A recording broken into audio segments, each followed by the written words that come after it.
I am Lila Morgan. I grew up in a narrow brownstone on Marlborough Street in Boston, United States. The steps are shallow and smooth from 100 winters. Inside, the living room has a brick fireplace that never quite draws. There is a rug my mother found at a thrift shop for $30. The edges still curl. It is the kind of house that looks confident from the street and then exhales once you open the door. When I think of childhood, I think of that sigh and the way it met me every afternoon after school. The week of my wedding, our home turned into a warehouse for ribbons and boxes. Garment bags hung from door frames like clouds that could not decide where to rain. The dining table disappeared under seating charts, tiny gold place cards, and 3 sample menus that all tasted like ceremony. My father, David, sat at his laptop with a spreadsheet open and a pen between his teeth. He tracked deposits, balances, and tips. My mother, Mary Ann, ironed napkins that nobody would notice and arranged votive candles in straight lines. I walked through the rooms, trying to act steady. I told myself I was happy. I told myself this is what a new life feels like, a little tight at first. My fiancé was Ethan Price. He had a clean smile and a job that, in a loud party setting, you could mention without explanation. He worked in private equity in downtown Boston and wore the same stainless steel watch every day. He said it was not about the brand. It was about the habit. Ethan shook every hand like he was collecting them. He called my work at the nonprofit suite and said it suited my heart, but he never asked for the names of the families I helped. I learned to step around the small things that were not small. I did not count how often he stayed late for dinner meetings that did not end. I laughed when he joked about my ancient hatchback and then looked up cost comparisons for new tires. I kept telling myself that love and logistics were cousins who argued but stayed related. Money gave the planning a sharp edge. We put down $28,000 for the venue deposit. I tried to smile while signing, but my hand shook enough to smudge the ink. The ring cost $12,500 and kept catching on my sweater, as if it wanted to remind me it was there. My parents told me it was normal to feel stretched. My father said he would cover the string quartet. My mother said we only get married once, and then stopped herself, because she knew once is a hope, not a promise. I told myself nerves feel like cold water before a swim. You shiver, you jump, you adjust. The dress had a silk bodice and lace sleeves. When I tried it on, the zipper climbed my spine like a sentence I could not quite finish. I thought it was the tailor. I thought it was posture.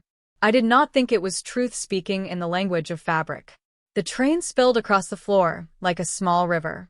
My mother cried when she saw me in it and said I looked like the picture I drew in 2nd grade of a princess with calm eyes.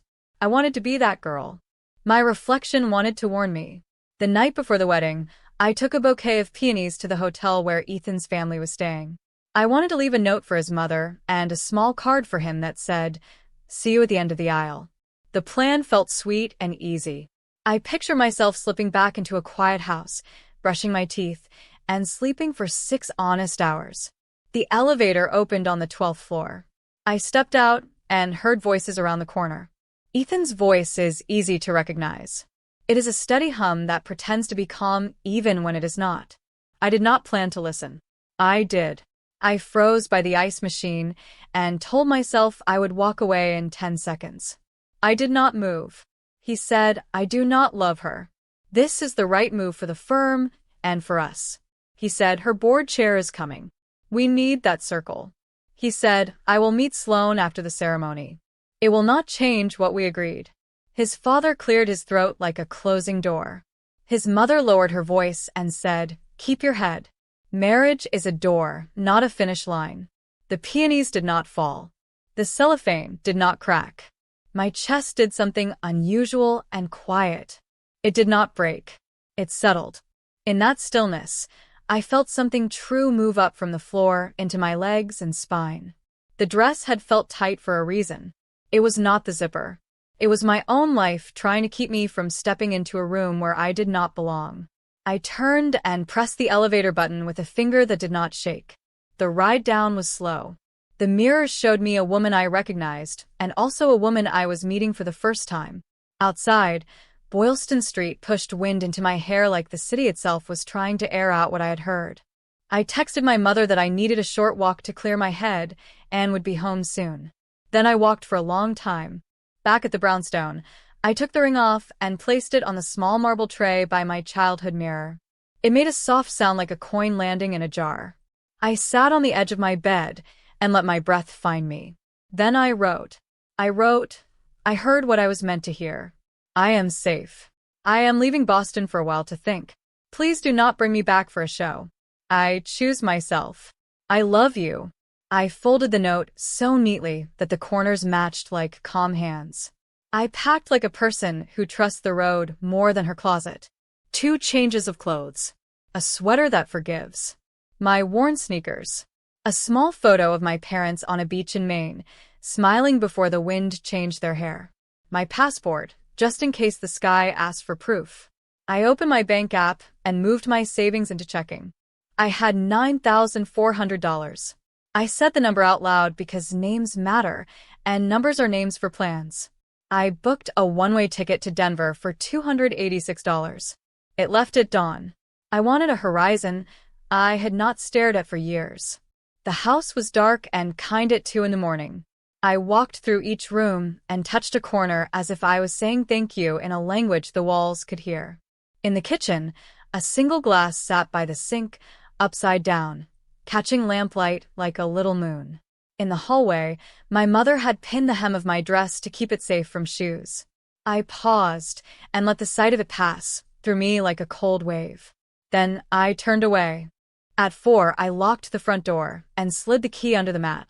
The city waited without asking questions. I felt the ocean somewhere beyond the buildings, steady as a drum. A taxi pulled up when I raised my hand. The driver hummed a tune I did not know and did not need to know. I leaned my head against the window and watched Boston fall behind me in squares of yellow light. My left hand kept reaching for the ring that was no longer there. The bare skin felt honest, like a desk cleared at the end of a hard day. At the airport, a young couple in matching sweatshirts argued kindly about snacks. A man in a suit slept with his mouth open. I stood in line with my backpack and a calm that surprised me. I sent my parents a second message before we boarded. I wrote, I will call when I land. I am not in danger. I am doing the brave thing that looks like a scary thing. Please trust me for one day. My phone buzzed with my mother's reply. She wrote, we love you. Be safe. We trust your heart. My father wrote, call me when you can. Proud of you. Short sentences are his love language. When the plane lifted, the runway lights slid away like beads on a string. The cabin dimmed. The stranger beside me adjusted his seat and closed his eyes. I kept mine open and watched the thin line of morning collect at the edge of the wing. I did not have a map for what came next. I did not have a speech. I had a choice I had already made, and the quiet that follows the truth. I held it like a small, warm stone in my palm and waited for the sun. Denver did not welcome me with banners or soft hands. It simply stood there, a city in the middle of wide skies and mountains that looked older than any story I could tell. The air felt thinner, sharper, like it wanted to test whether I deserved to breathe it. I had come here with nothing but a suitcase, $9,400 in savings, and the quiet courage that had carried me out of Boston. I told myself that if I could just find a place to sleep and a way to earn my meals, the rest would follow. I rented a small room above a bakery on West 32nd Avenue. It cost $1,050 a month, nearly a tenth of what I had, and I paid the first 2 months in advance so I could breathe without looking over my shoulder. The room had a single window that looked down into the alley, where flour-dusted trucks unloaded sacks at dawn. Every morning, the smell of bread rose through the floorboards, warm, yeasty, alive.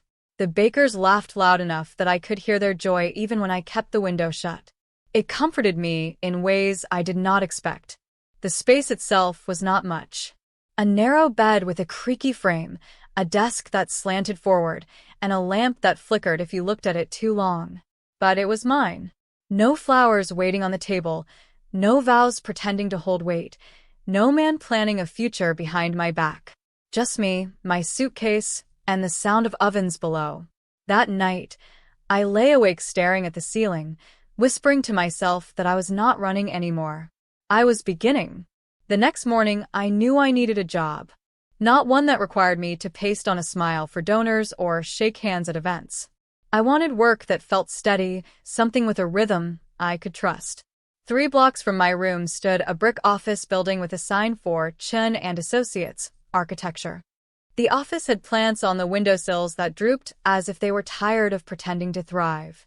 The bell above the door stuck halfway when I walked in. Behind a desk sat Teresa Chen, the owner. She wore glasses that slid down her nose and had a voice that carried the calm of someone who had built more than walls. I asked if they needed a receptionist. She looked at my resume, then at me, and said, "You can start Monday. $19 an hour. Health insurance after 60 days. Is that all right?" I nearly laughed with relief. It was more than all right. It was a life I could touch. By the end of my first week, I knew how to transfer calls on their clunky phone system, how to schedule site visits, and which clients were most likely to call in a panic. Teresa taught me how to take notes that looked less like lists and more like maps. "Spaces tell the truth," she said once. "Let what a place wants to be, be." I carried those words with me, not just for houses, but for myself. Evenings were for walking. I would wander the neighborhoods, learning which streets ended in quiet and which opened into sudden views of the Rockies. Sometimes I stopped on a bench and watched the sun fall behind the jagged peaks, telling myself the mountains were the edges of my fear. If I could face them, I could face myself. My parents called often. My mother left long messages filled with worry and hope. My father wrote short emails that read like clipped blueprints. "We love you. We respect your choice. We will wait." Each note steadied me. I had not lost them. I had only asked them to let me stand on my own. I learned quickly to keep my money simple. Rent, groceries, a bus pass, and a small savings envelope I labeled calm. Every time I slipped a 20 inside, I felt like I was building a wall that kept chaos at bay. The wedding money, the deposits, the ring, the dress that no longer mattered, remained in my memory as a separate account. I would not touch it. It had been bought with lies, and I wanted no meal paid for by betrayal. At the firm, there was a project manager named Noah Reyes. He had steady hands, the kind of hands that made you trust him with fragile things. He always sketched first in pencil, even though the software could do it faster. "The pencil slows me down enough to listen," he explained once. At lunch, we sometimes sat outside on a bench, unwrapping sandwiches in the sun. One afternoon, he asked about Boston. I told him, "I had the kind of break you do not glue back together. You let it be a new shape." He nodded like he knew exactly what I meant. Then he told me he had left Texas after his father's death, crossing states without a plan except never going back. We didn't press each other for details. It was enough to sit with someone who understood the weight of leaving. 2 months passed before the past found me again. A text appeared from an unknown number. "I am in Denver. I made a mistake. I am at a coffee shop by your office. I have flowers. Please talk to me." He used my name twice, as though repeating it would summon the girl he used to know. I stood at the office window and looked down. Ethan was there, neat as always, holding a bouquet of lilies, wearing the same watch he never took off. The sight made my stomach tighten. I could have ignored him. I could have sent a message that said, "Leave me alone." But something in me wanted him to hear my voice when I closed the door he had tried to force open. I walked out and met him on the sidewalk. He smiled like we were old friends catching up. "You scared me," he began. I didn't mean what I said that night. I panicked. The pressure was unreal. "You know me. I know you." He held out the lilies, the plastic wrapping crinkling between us. A drop of water ran down a stem and splashed on his shoe. "I know you well enough," I said. "I know that if I hadn't heard, I'd be married to a plan I never agreed to. I'm not angry, but I'm not coming back." He blinked, like he hadn't prepared for that answer. "We can fix this. We'll cut the guest list, we'll move, and I'll stop talking to Sloan. I love you." "You love the door," I told him. "I want a house, not a door." Then I turned and handed the flowers to a woman walking her dog. She looked confused, then shyly pleased. I looked back at him one last time and added, "Don't follow me again." Ethan just stood there, caught in an equation that no longer balanced. Back inside, my hands shook. The bell above the door stuck again, and I closed it with a careful push. Noah glanced up from his sketch, saw my face, and slid me a glass of water. "Sometimes the right no costs more at first," he said. "It pays back slower, then all at once." I placed the glass on my desk. The condensation left a ring on the wood, pale and round like a moon. For the first time in months, I felt taller by an inch I had earned. The months that followed were stitched together with steady labor and small triumphs. I learned that healing was not dramatic, it was built in ordinary days, one careful layer at a time. My mornings began with the smell of bread rising through the floorboards of my little room above the bakery, and they ended with quiet walks under Colorado skies. Somewhere between those hours, I began to grow into the woman I was meant to be. At Chun and Associates, Teresa taught me to do more than answer phones and file paperwork. She sat me down one morning with a stack of drawings and said, "You need to know how to prepare bid packets. If you want to be part of this place, you must learn to speak the language of walls and budgets." I spent hours tracing lines on paper and memorizing terms that once sounded foreign: elevations, load-bearing beams, change orders. I discovered that the margin notes, the little numbers most people ignored, often carried the weight of truth. Those numbers decided whether a dream could stand or would collapse. Her trust gave me courage. That courage carried me into a classroom at the community college 3 nights a week. I enrolled in a project coordination course. The tuition was $600. Half came from my calm envelope, half from the next paycheck. The class was held in a room with flickering fluorescent lights and chairs that scraped across the floor. Still, I loved it. I loved the way schedules turned into maps and the way budgets became stories about choices. When the certificate arrived months later, it felt heavier than the paper it was printed on. Teresa saw it and raised my pay to $23 an hour. She also shifted my title to assistant coordinator. That small change gave me back something Ethan had nearly stolen: my belief that I could shape a future without anyone else's permission. With my first bonus, I bought a second-hand bicycle for $90. It rattled when I pedaled too fast, but it carried me across the city like freedom on 2 wheels. The first time I coasted downhill toward the river, hair flying, I laughed so hard people turned to look. I did not care. For the first time since Boston, I felt light. In late spring, my parents visited Denver. They stayed at a bed-and-breakfast near City Park, a white Victorian with lilac bushes at the entrance. We walked together by the lake, watching children chase geese that wanted no part of them. My mother cried quietly, then laughed at herself. "I didn't come here to cry," she said, brushing her cheeks with the back of her hand. My father told me the venue had returned half the deposit after he explained what happened. "We called every guest," he admitted. "Told them there was nothing to see. You were brave, and we were late to see it." We sat on a park bench, counting paddle boats. I told them I wasn't ready to come back to Boston yet. Maybe one day, but not now. They nodded, neither pressing nor pleading. My mother slipped me a card with a grocery gift card tucked inside. My father handed me a folded paper. He had drawn the floor plan of my old room, labeling it with careful measurements. "In case you ever want a new rug," he said. That moment felt like a new beginning for us. Not the parent-child dynamic of the past, but something truer, gentler, and built on respect. Weeks later, a friend from Boston sent me a photo. Ethan and Sloane, married under a white tent on Cape Cod. The water behind them looked endless, like it had secrets. "Thought you should know before you hear it from someone else," my friend's message read. I stared at the picture, waiting for the sting. But it never came. What settled instead was quiet, the kind of quiet you feel when you've put the last box on a high shelf and stepped back.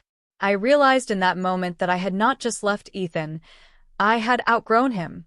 At work, Noah and I were assigned to a modest remodel in the Baker neighborhood. The clients, a young couple with a baby, wanted to save their sloping little house without spending more than they could. Their budget was as real as their exhaustion. Noah listened intently, sketching with his pencil, while I pieced together a timeline that respected both their needs and their wallet. We argued kindly about whether to keep the old pantry door. In the end, we kept it. When the family moved back in, the baby clapped for no reason at all, and we all clapped with her. The project finished $12,000 under budget.